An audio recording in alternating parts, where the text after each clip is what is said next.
Rounding looks at only the next digit because that single digit tells you whether to keep the last kept digit the same or to increase it by 1, and looking at more digits and rounding sequentially can compound tiny changes into larger errors.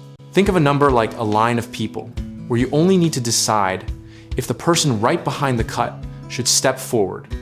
That one person decides whether the person in front moves up a spot or stays put. If you checked the next person and then the next after that and kept rounding step by step, you might move people forward twice when you should have moved them only once, which changes the final result more than it should.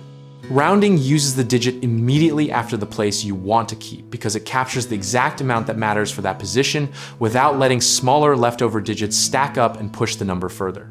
When you round all at once to the final position, you base the decision on the single critical digit and then drop everything after, which keeps the result consistent and avoids extra shifts. Students often round a number, then round the rounded result again and wonder why the outcome is different. And the fix is to always round directly to your final place rather than in steps. Another common mistake is looking at several trailing digits and trying to average or judge them instead of using the one digit right after the cutoff. And the remedy is to remember that only that next digit matters for the rule. A third misconception is thinking that tiny digits far to the right cannot affect the result, but they can if you round in stages, so plan your rounding to the final precision in a single step.